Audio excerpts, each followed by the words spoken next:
ಕಾರ್ಕಳದಲ್ಲಿ 72ನೇ ಗಣರಾಜ್ಯೋತ್ಸವವನ್ನು ಗಾಂಧಿ ಮೈದಾನದಲ್ಲಿ ಸರಳವಾಗಿ ಆಚರಿಸಲಾಯಿತು. ತಾಲೂಕು ದಂಡಾಧಿಕಾರಿ ಪುರಂದರ ಅವರು ಧ್ವಜಾರೋಹಣವನ್ನು ನೆರವೇರಿಸಿದರು. ಬಳಿಕ ಮಾತನಾಡಿದ ಅವರು 26/1/1950ರಂದು ಭಾರತದ ಪವಿತ್ರವಾದ ಸಂವಿಧಾನ ರಚನೆಯಾಯಿತು. ಭಾರತ ಸಂವಿಧಾನದಿಂದ ಭಾರತ ಕಟ್ಟಕಡೆಯ ಮನುಷ್ಯ ಮುಖ್ಯ ವಾಹಿನಿಗೆ ಬರುವಂತಾಗಿದೆ. ಈ ಸಂವಿಧಾನ ಉಳಿಸಿಕೊಂಡು ಹೋಗುವಂಥದ್ದು ಬಹಳ ಮುಖ್ಯವಾಗಿದೆ ಎಂದು ಹೇಳಿದರು. ಧಾರ್ಮಿಕವಾಗಿ, ಸಾಮಾಜಿಕವಾಗಿ, ಶೈಕ್ಷಣಿಕವಾಗಿ ನಮ್ಮ ದೇಶ ಬಲಿಷ್ಠವಾಗಿದೆ. ಅನೇಕ ಸಾಮಾಜಿಕ ಪರ ಕಾರ್ಯಕ್ರಮಗಳನ್ನು ಹಮ್ಮಿಕೊಂಡು ಈ ಜನ ಕಟ್ಟಕಡೆಯ ಮನುಷ್ಯ ಕೂಡ ಮುಖ್ಯವಾಹಿನಿಗೆ ಬರುವಂಥ ಕಾರ್ಯಕ್ರಮವನ್ನು ಹಮ್ಮಿಕೊಂಡಿದೆ.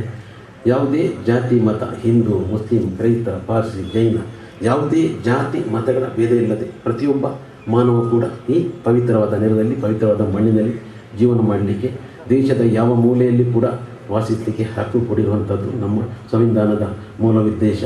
ಈ ಸಂವಿಧಾನವನ್ನು ನಾವು ಉಳಿಸಿಕೊಂಡು ಬೆಳೆಸಿಕೊಂಡು ಹೋಗುವಂಥದ್ದು ಬಹಳಷ್ಟೇ ಮುಖ್ಯವಾದಂಥ ವಿಚಾರಗಳಿರುವುದು. ಈ ಸಂದರ್ಭದಲ್ಲಿ ಕಾರ್ಕಳ ಶಾಸಕ ಬಿ ಸುನಿಲ್ ಕುಮಾರ್, ಕಾರ್ಕಳ ತಾಲೂಕು ಪಂಚಾಯತ್ ನಿರ್ವಹಣಾಧಿಕಾರಿ ಡಾಕ್ಟರ್ ಮೇಜರ್ ಹರ್ಷ, ಡಿವೈಎಸ್ಪಿ ಭರತ್ ರೆಡ್ಡಿ, ಪುರಸಭಾಧ್ಯಕ್ಷೆ ಸುಮನಾ ಕೇಶವರಾವ್, ಶ್ರೀಮತಿ ಪಲ್ಲವಿ, ಮೋಹನ್ ಶೆಟ್ಟಿ, ರೇಷ್ಮಾ ಉದಯ್ ಶೆಟ್ಟಿ ಮುಂತಾದವರು ಉಪಸ್ಥಿತರಿದ್ದರು. ಪ್ರೈಡ್ ಕಮಾಂಡರ್ ಆಗಿ ನಗರ ಠಾಣಾಧಿಕಾರಿ ಮಧು ಬಿ ಅವರು ನಿರ್ವಹಿಸಿದರು.